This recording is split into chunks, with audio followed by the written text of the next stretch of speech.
Good morning, everyone.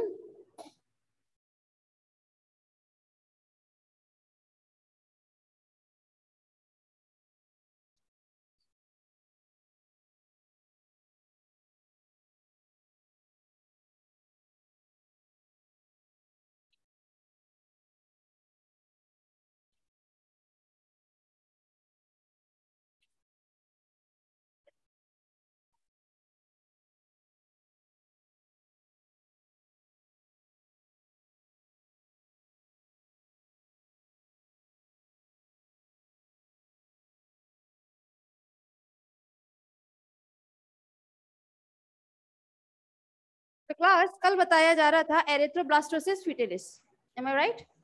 अच्छा, ये condition हमें कब देखने के लिए मिलती है?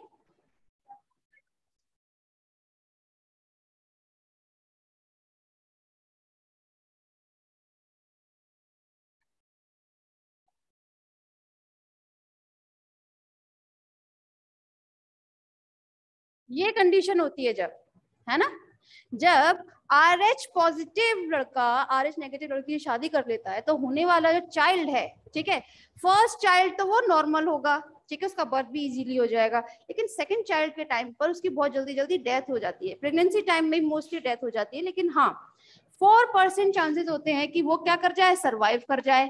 लेकिन अगर वो सर्वाइव भी करता है तो बहुत ज्यादा कंडीशन ऐसी हो सकती है कि वो एबनॉर्मल हो, नॉर्मल चाइल्ड एटलीस्ट वो नहीं होगा, ठीक। अच्छा, इसे मैंने एक टर्म दिया था इस डिसीज को, क्या था? एरिथ्रोब्लास्टोसिस।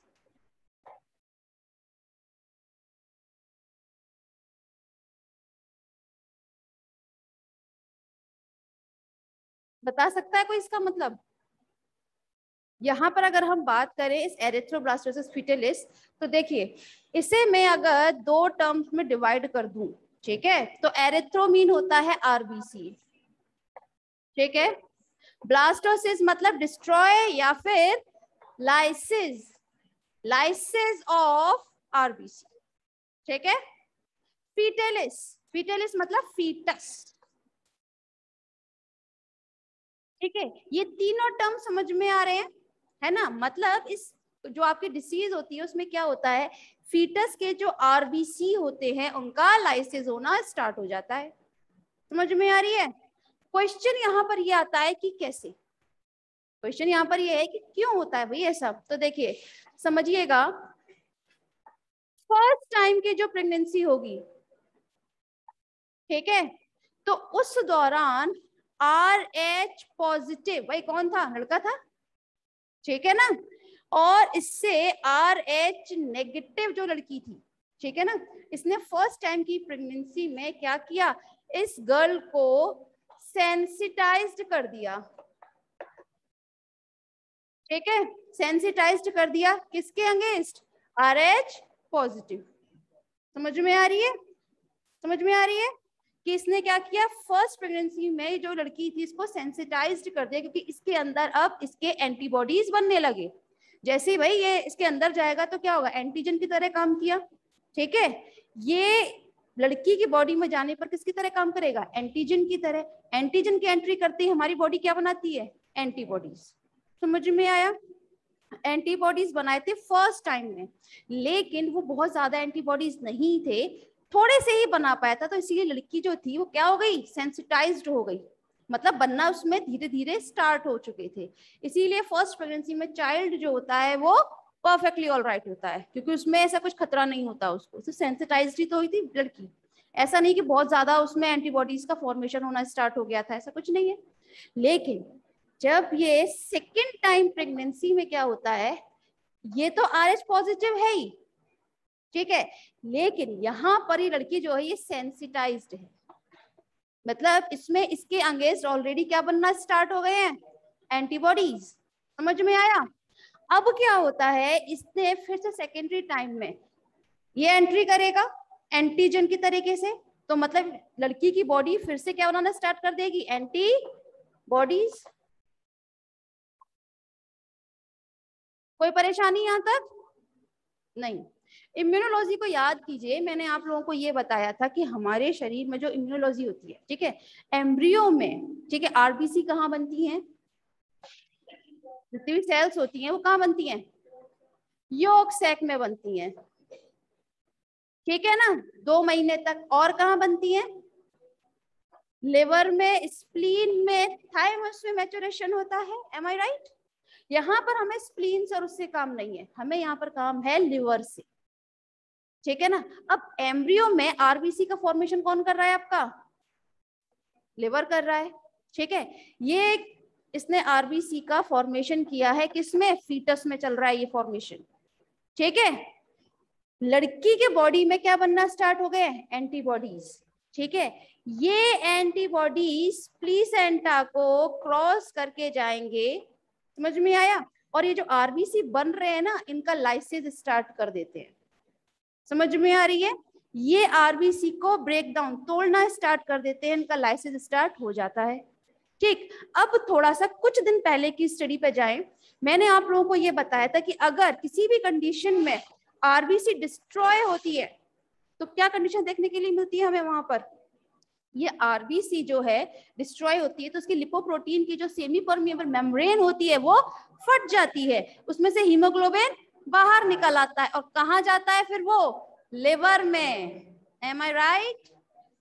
याद आ रहा है ना कुछ? अब क्या हुआ, यहां से डिस्ट्रॉय होने के बाद, लाइसेस होने के बाद कहाँ जाएंगी? ये लिवर में।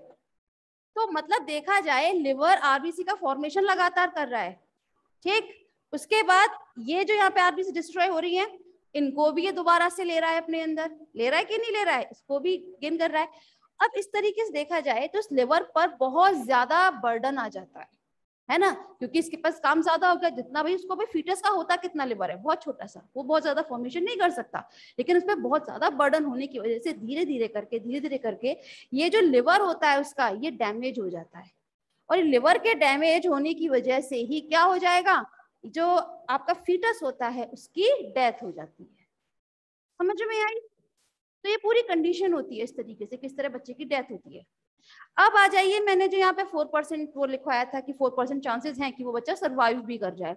तो यहाँ पर जो डॉक्टर होते हैं वो आपके इस लिवर को ही थोड़ा सा सेव करने की कोशिश करते हैं, क्योंकि सारा फंक्शन ही लिवर का है भाई। इसको आरबीसी प्रोडक्शन तो करना है, ना सिर्फ आरबीसी, आपका पूरा ब्लड जो है, ब्लड कार्पल्स होती हैं, फॉर्मेशन तो लिवर ही कर रहा है ना। लिवर, स्प्लीन, थाइमस में मैचुरेशन हो रहा है। एम आई राइट? समझ में आ रहा है? तो इस तरह से आपका एरिथ्रोब्लास्टोसिस फीटलिस जो होता है वो इस तरह फंक्शन करता है। क्लियर है डिसीज? चारों क्लियर होगी ना? गुड। तो चलिए, इसे लिखने की जरूरत नहीं है, सिर्फ वो लिख लीजिएगा, सिर्फ समझाने के लिए यहाँ पर बताया था। क्लियर है? ठीक। अब एक काम कीजिए, लिखिए heading significance of blood group. Significance of blood group.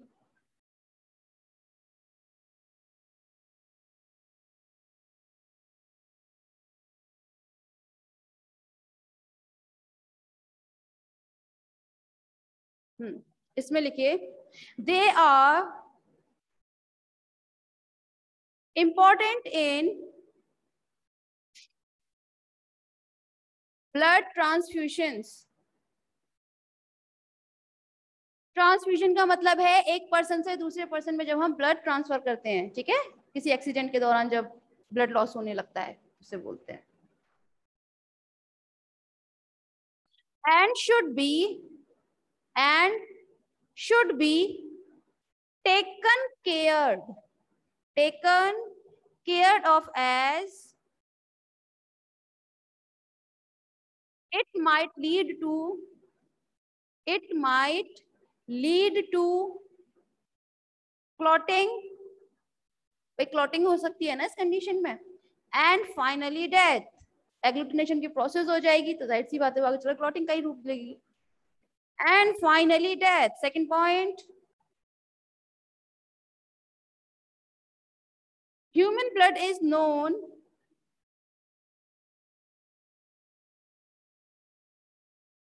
to show human blood is known to show many inherited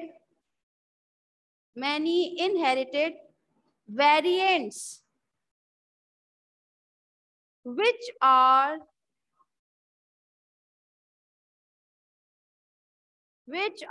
specific for specific individual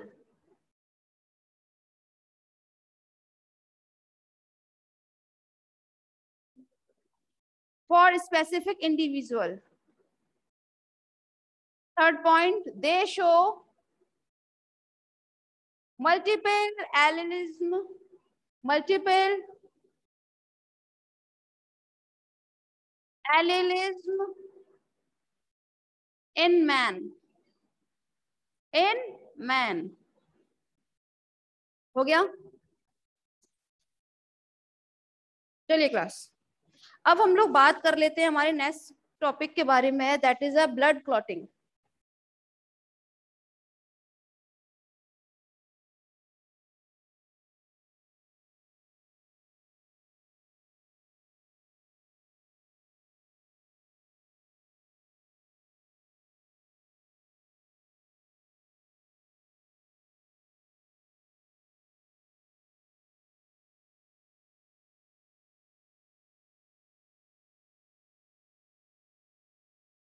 blood clotting, ठीक है.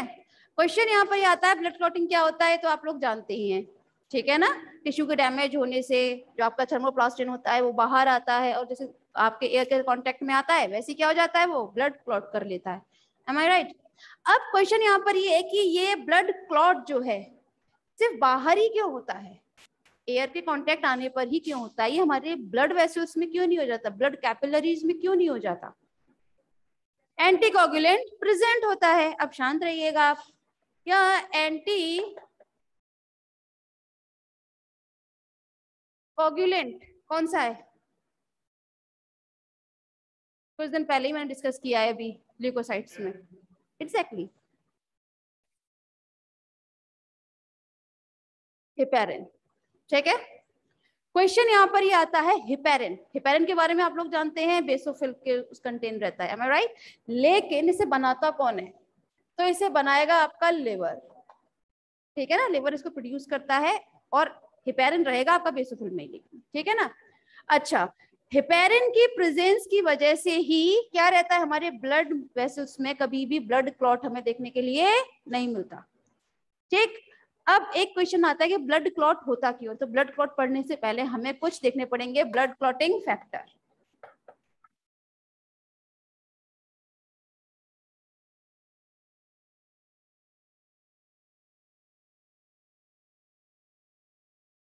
चलिए लिखिए मेरे साथ जरा. ओके मैं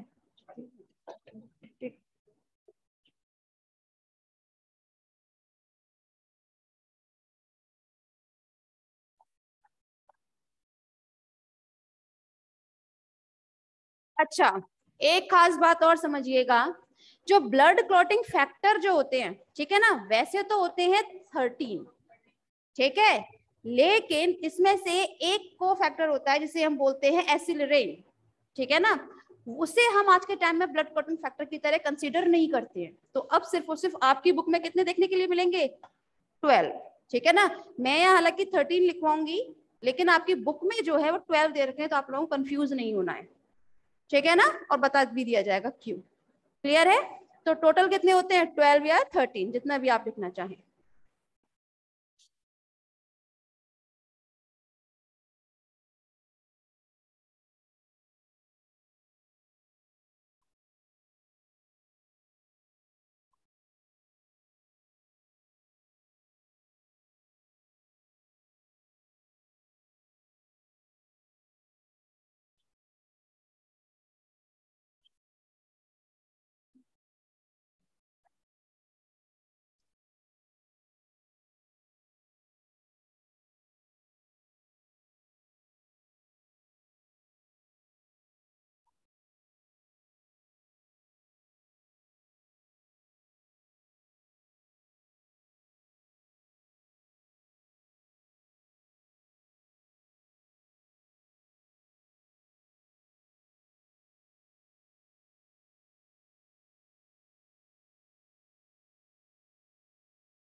आपने ये नेम लिखे है ना, थोड़ा गैप छोड़ के लिखिएगा आप लोग, मुझे तो जस्ट वो लिखना था, ठीक है। ये चीज जो मैं डैश लगा के लिख रही हूँ ना, आप लोगों को नेक्स्ट लाइन में लिखना है, यहाँ के यहाँ नहीं कर देना, ठीक है ना। लिखिए।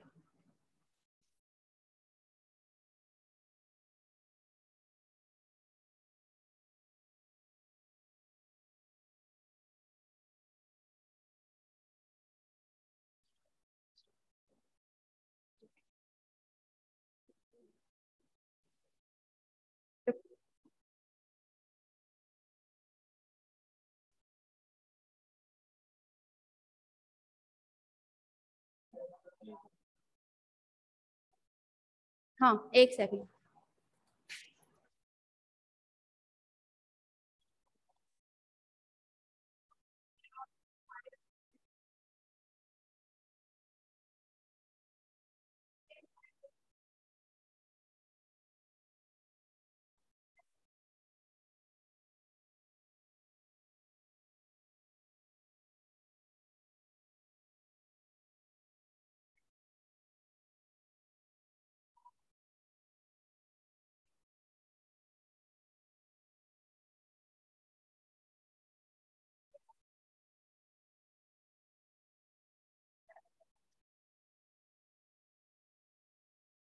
मेनली जो आपकी जो नेम है, सिर्फ इंपॉर्टेंट चीजें ही यहाँ पे लिखवाई जा रही है ज्यादा, ठीक है।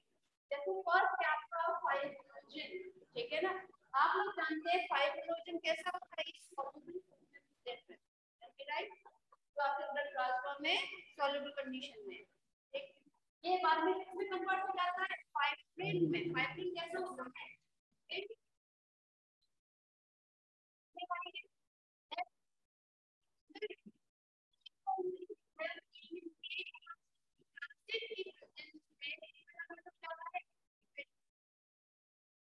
क्या होता है आपका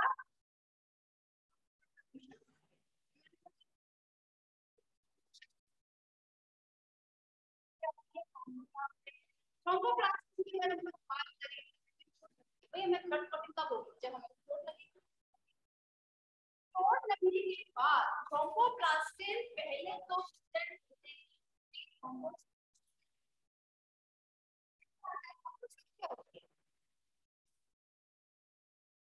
प्लेटलेट, ठीक है। एक तो प्लेटलेट्स, साथ में जब हम तो इंजर्ड टिश्यूज जो होते हैं वहां क्लियर है, तो आपके जो वाउंड होते हैं, ठीक है, वहां से क्या सिक्रेट हो रहा है,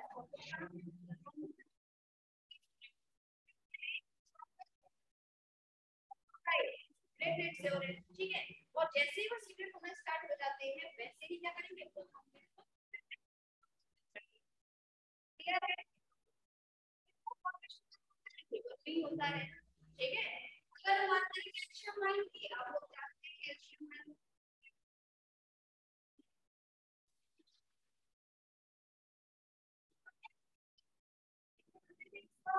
इलेक्ट्रिक है,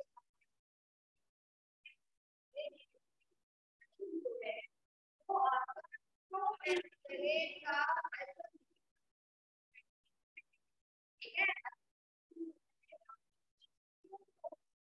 हाँ, ठीक है, तो एसिटाइलिन बाद में एसिटाइलिन में कन्वर्ट होता है, कन्वर्ट होता है, तो प्रोपिन है, प्रोपिन में कन्वर्ट हो रहा है, ठीक है। बाद में लोगों ने कहा कि ये सब अगर आपका एक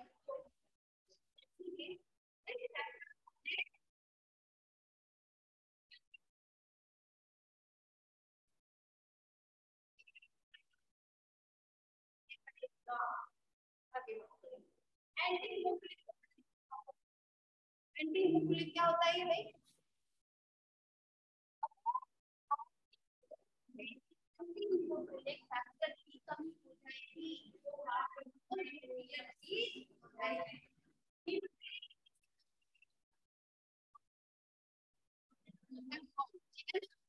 हमें देखने के लिए नहीं मिलेगी, तो यहाँ पर एंटी हेमोफिलिक का फैक्टर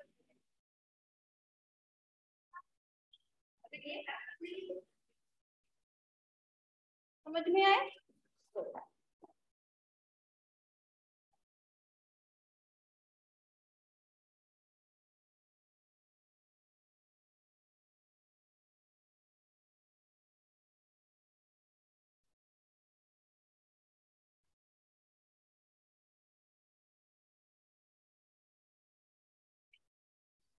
हाँ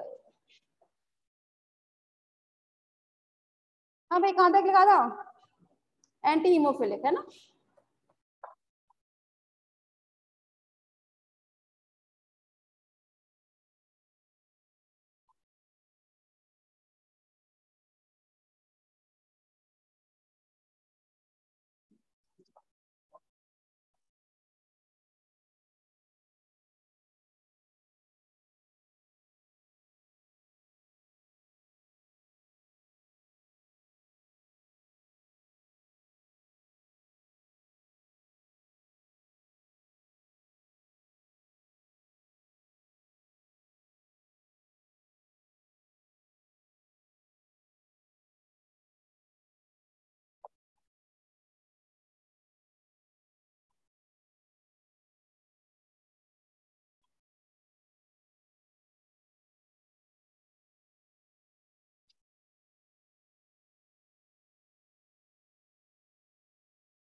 किया गुड।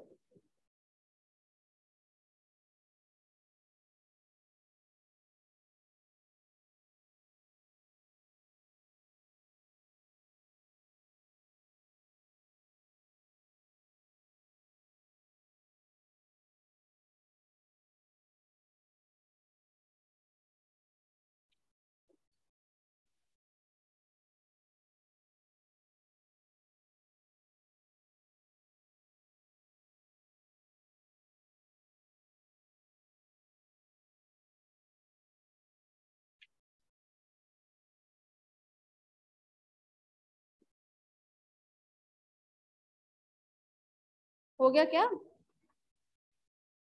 लिख लिया? अब जरा ध्यान दीजिएगा, यहाँ अगर हम लोग बात करें तो जो क्रिसमस फैक्टर है वो किस में हेल्प कर रहा है? आपके थर्मोप्लास्टिन के फॉर्मेशन में। ठीक है ना। थर्मोप्लास्टिन कहाँ से निकलता है? आपका कहाँ सीक्रेट होगा? आपके जो आपके डैमेज टिश्यू हैं और साथ में आपके थ्रोम्बोसाइट्स। ठीक, स्टुअर्ट फैक्टर एक्चुअली एक तरीके का ऐसे माने इनएक्टिव फेज में रहता है हमेशा हमारे ब्लड प्लाज्मा में, ठीक है ना। लेकिन जैसे ही ये आपके calcium ion, Christmas factor, plasma thermo accelerate, I mean to say जितने भी आपके को फैक्टर होते हैं, ठीक है, उन सबके कांटेक्ट में आते किसमें कन्वर्ट हो जाएगा ये आपके एक्टिव फेज में। ठीक, प्लाज्मा किसकी हम बात करें तो किसमें बात करेगा, ये किस चीज में हेल्प करता है, थ्रोम्बिन में, ठीक है, production of thrombin. Hageman factor ये आपके थ्रोम्बिन एसिलरेटर की तरह काम करता है। थ्रोम्बिन एसिलरेटर मीन ये थ्रोम्बिन बनने को स्टिमुलेट करेगा, ठीक है। ये इतने इंपॉर्टेंट नहीं है, इंपॉर्टेंट है आपका फाइब्रिन स्टेबलाइजिंग फैक्टर। ये जो होता है आपका फाइब्रिन स्टेबलाइजिंग फैक्टर, ये क्या काम करता है, ये आपके फाइब्रिन पॉलीमर, फाइब्रिन पॉलीमर मतलब से पहले बनेंगे आपके मोनोमर, ठीक है, फाइब्रिन के जो आपके मोनोमर होते हैं उसको कन्वर्ट किसमें कर देता है, फाइब्रिन पॉलीमर में। ये फाइब्रिन पॉलीमर जो होते हैं कैल्शियम के प्रेजेंस में किसमें कन्वर्ट हो जाते हैं, आपके फाइब्रिन, ठीक है ना। फाइब्रिन, और फाइब्रिन क्या होता है आपका इनसॉल्युबल फॉर्म होता है जो हमारे बाहर आ जाता है, जो बाद में कॉन्टेक्ट पर एक क्लॉट बना देता है। समझ में आया। तो ये आपके सिर्फ आप लोगों को सिर्फ और सिर्फ नाम याद रखने हैं यहाँ, ये तो मैंने ऐसे ही बता दिया है आप लोगों को, आपको इतना याद नहीं रखना है, ठीक है, सिर्फ आपको थोड़ा बहुत पता होना चाहिए कि इसका फंक्शन क्या है। मेन मेन लिखवाए हैं इसीलिए, सारे नहीं लिखो, ठीक। तो चलिए अब हम लोग बात कर लेते हैं हमारे ब्लड क्लॉट के बारे में। लिखिएगा heading, mechanism of blood clotting, mechanism of blood clotting.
लिख लिया?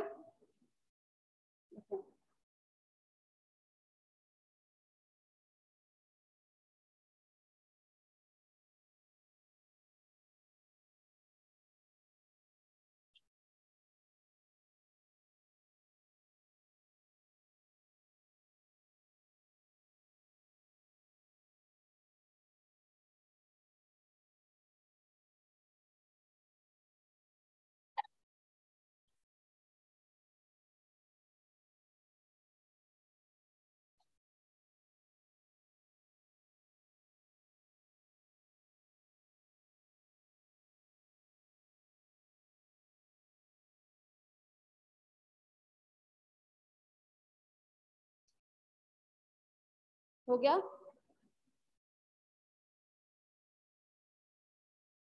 ऊपर तो लिख लिया होगा ना? देखिए, वैसे हालांकि ये अधूरा है अभी, पर अभी आधा सीखते हैं, इसके बाद फिर एक चीज और रह जाएगी, फिर उसका पूरा कंप्लीट करेंगे सर। ठीक है ना? लिख लिया ना?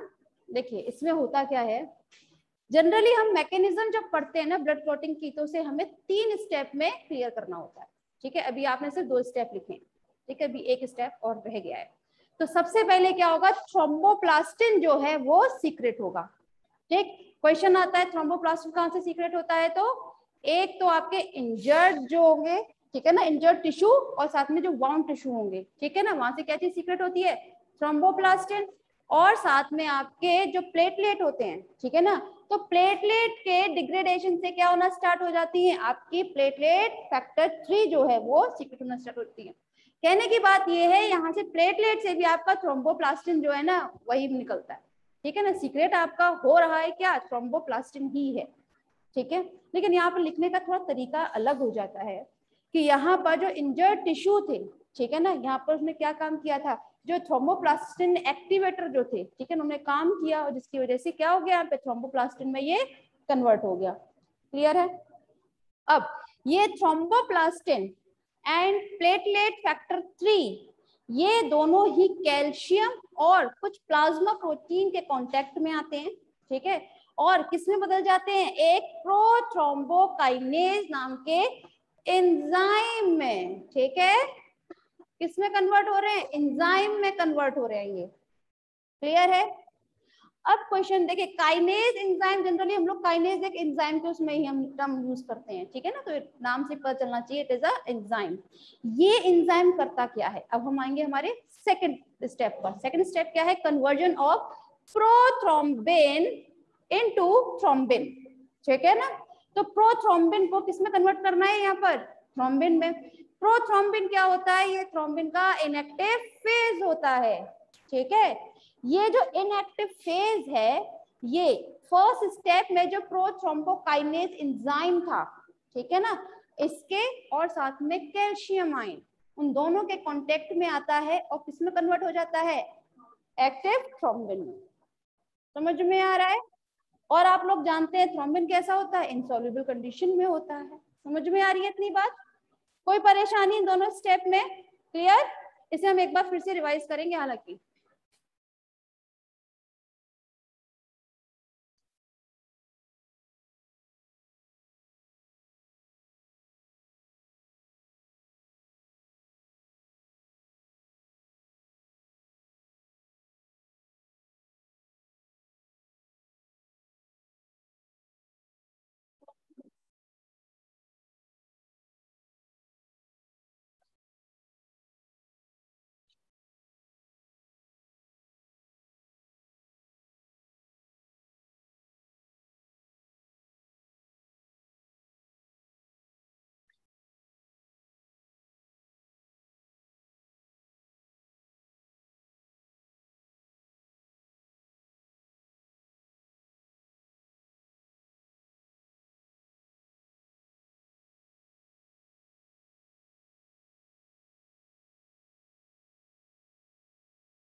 हो गया,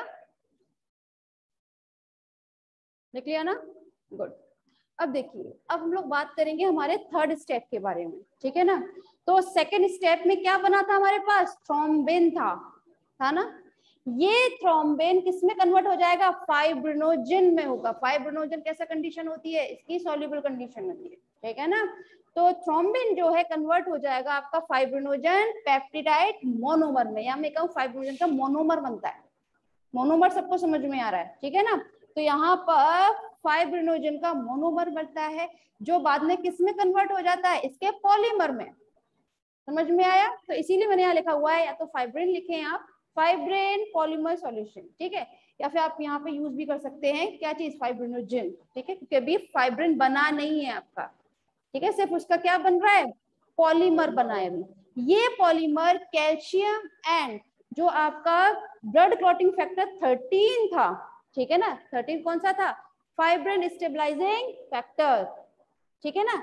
इसीलिए मैंने दोनों टर्म लिखे हुए हैं, फैक्टर 13 आप अगर लिखते हैं, वहां पर आता है मैकेनिज्म के लिए, तो वहां जब वो आप फैक्टर लिखेंगे ना, ब्लड क्लॉटिंग फैक्टर, तो उस टाइम जो आप इसका नाम लिखेंगे, नंबर जो लिखेंगे, 12 लिखना है 12 लिखिए, मैंने 13 लिखे थे, है ना, इसीलिए मैंने यहाँ 13 यूज किया है, ठीक है। अगर आप 12 यूज कर रहे हैं वहां पर, तो आपको यहाँ पर फैक्टर 12 यूज करना होगा। समझ में आ रही है, नहीं करना चाहते हैं मत कीजिए, कंफ्यूज हो जाएंगे, आप डायरेक्ट नाम लिख दीजिए, ठीक है ना, फाइब्रिन स्टेबलाइजिंग फैक्टर। जैसे ये कैल्शियम और फाइब्रिन स्टेबलाइजिंग फैक्टर के कांटेक्ट में आता है, वैसे ही ये जो पॉलीमर होता है किसमें कन्वर्ट हो जाता है, फाइब्रिन में। फाइब्रिनोजन सॉल्युबल कंडीशन होती है, वहीं फाइब्रिन इनसॉल्युबल कंडीशन होती है, ठीक है ना। ये इनसॉल्युबल कंडीशन होने की वजह से फिर क्या बना लेता है, जहां पे हमारे जो चोट लगती है, वहां पे बहुत थिन सा इस तरह एक नेटवर्क बना लेता है, ठीक है, जिसकी वजह से जितना भी आपका ब्लड निकलता है, तो इस नेटवर्क में आपकी ब्लड कॉर्पल्सेस जो है आकर फंसने स्टार्ट हो जाती हैं, ठीक है ना। इस बहुत बहुत बहुत पतला वो बनाता है नेटवर्क ये, ठीक है, जिसकी वजह से ब्लड कॉर्पल्सेस आपके यहाँ फंसना स्टार्ट होती है, और क्या बन जाता है आपका ब्लड क्लॉट, ठीक है ना, इसी को हम थक्का बोलते हैं जनरली, ठीक। तो यहाँ पर ब्लड क्लॉट जो हो रहा है वो किसकी वजह से हो रहा है, आपके फाइब्रिन की वजह से हो रहा है, ठीक है ना, और ब्लड कॉर्पल्सेस के उस नेटवर्क में फंसने की वजह से हो रहा है क्लॉट। क्लियर है ये तीनों स्टेप, एक बार फिर बताए जाएं या क्लियर है तीनों, क्लियर है ना। आगे बढ़ते हैं फिर हम। अच्छा, ये तो थी क्लास मैकेनिज्म कि जनरली होता कैसे है ब्लड क्लॉट, ठीक है। अब हमें क्या स्टडी करना है कि इस ब्लड क्लॉटिंग को लेकर कुछ साइंटिस्ट ने अपने अपने थ्योरी दी थी, ठीक है ना।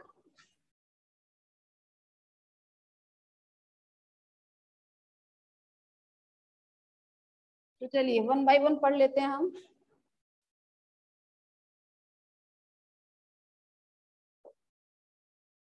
फर्स्ट है बेस्ट एंड टेलर थ्योरी।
लिखिए।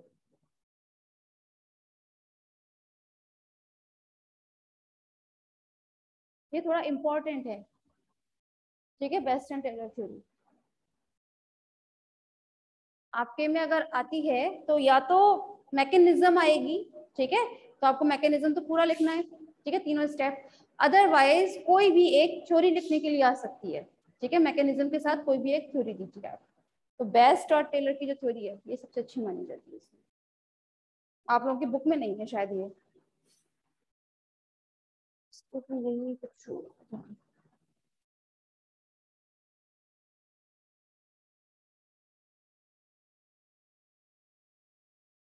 हॉवेल्स थ्योरी डायरेक्ट लिख लिया सभी ने?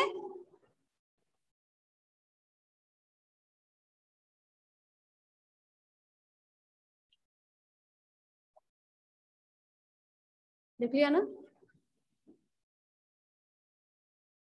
देखिए क्लास, जब हम लोग बात कर रहे हैं ना बेस्ट एंड टेलर थ्योरी के बारे में, तो उसमें क्या होता है, आपके ब्लड प्लेटलेट और जितने भी इंजर्ड टिश्यू होते हैं, यानी कि डैमेज टिश्यू जो है, उसमें से क्या निकलेगा आपका? थ्रोम्बोप्लास्टिन निकलेगा। थ्रोम्बोप्लास्टिन और कैल्शियम की प्रेजेंस में प्रोथ्रोम्बिन जो है वो थ्रोम्बिन में कन्वर्ट हो जाता है। ये थ्रोम्बिन जो है ये आपके फाइब्रिनोजन को, ठीक है ना, कैल्शियम की प्रेजेंस में कन्वर्ट कर देता है फाइब्रिन में। अब हम लोग जानते हैं फाइब्रिनोजन आपका सॉल्युबल फॉर्म है, ठीक है, ये किसमें कन्वर्ट होता है? इनसॉल्युबल फॉर्म में होगा, ठीक है, जो आगे चलकर क्या बना लेगा? एक फिर नेटवर्क बनाएगा जो आगे चलकर आपका क्लॉट में। क्लियर है? इसी चीज को बहुत जल्दी शॉर्ट में ये चीज बनाता है बेस्ट एंड टेलर में, ठीक है, क्लियर?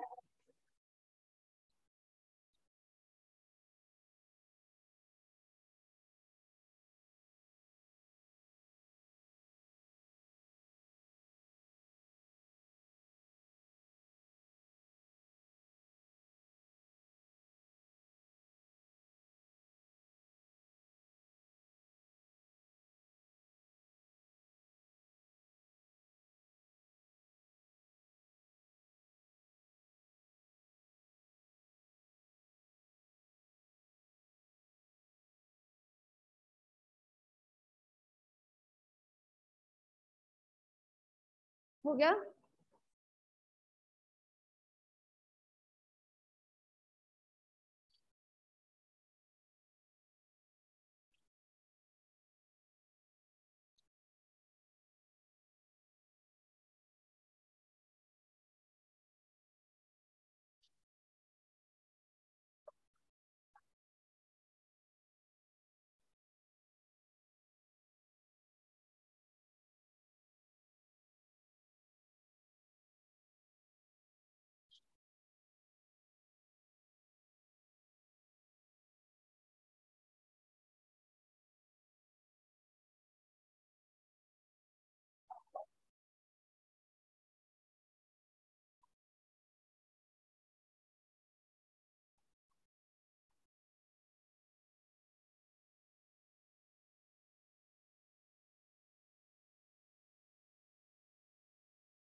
हो गया?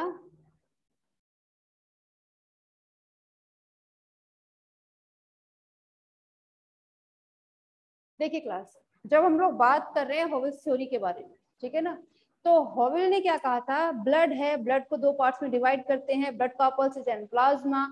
ब्लड कॉर्पल्सेस में तीनों टाइप की कॉर्पल्सेस हैं, आरबीसी, डब्ल्यूबीसी एंड प्लेटलेट। जैसे हमें चोट लगती है तो एक तो जो आपके इंजर्ड टिश्यूज होते हैं और साथ में प्लेटलेट में से, और इन दोनों टाइप की, ठीक है ना, दोनों टाइप की जो कॉर्पल्सेस और हैं आरबीसी एंड डब्ल्यूबीसी, इनमें से एक स्पेशल टाइप की प्रोटीन सीक्रेट होती है जिसे हम बोलते हैं सिफिलिन प्रोटीन। अब क्वेश्चन अराइज होता है सिफिलिन प्रोटीन का क्या फंक्शन होता है, तो ये सिफिलिन प्रोटीन आपकी एंटी थ्रोम्बिन को न्यूट्रलाइज कर देती है। समझ रहे हैं?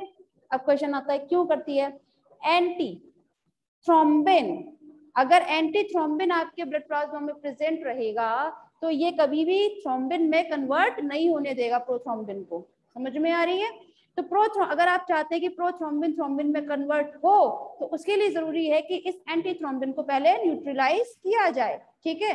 तो इसीलिए आपकी सिफेलिन प्रोटीन जो है वो आपकी इसे न्यूट्रलाइज कर देती है, ठीक है। इसके न्यूट्रलाइज होने की वजह से फिर आपका जो कैल्शियम आयन की प्रेजेंस में प्रोथ्रोम्बिन कन्वर्ट हो जाता है फिर थ्रोम्बिन में। फिर थ्रोम्बिन जो है ब्लड प्लाज्मा में प्रेजेंट फाइब्रिनोजन को किसमें कन्वर्ट कर देता है? फाइब्रिन में। इतना तो आप लोग अब समझ ही चुके हैं, 2-3 बार आपने पढ़ लिया, ठीक है, क्लियर है? तो मैकेनिज्म समझ में आई, इसे एक बार घर जाकर पढ़ जरूर लीजिएगा, ठीक। अच्छा, आप लोगों की बुक में, आप स्पीकर सीबीएच की बुक है ना? यस और नो? सीबीएच की बुक है आपके पास? नहीं है, आरबीडी की है? लेंगे, अच्छा ठीक है, आपके पास सीबीएच है, ठीक है। तो इसमें आप लोगों में को दिया हुआ मैकेनिज्म में टू स्टेप्स में जो कन्वर्ट किया हुआ है ना मैकेनिज्म को, होता है इंट्रिंसिक और एक्सट्रिंसिक, ठीक है स्टेप। इन्हें पढ़ लेना एक बार घर जाकर, ठीक है, समझ में आता है या नहीं, नहीं आता है तो फिर से उठा के लेकर आना, ठीक है। तो ये पाथवे कल फिर डिस्कस करेंगे, ठीक। चलिए क्लास आज के लिए बस इतना ही, बाकी हम लोग कल बात करते हैं।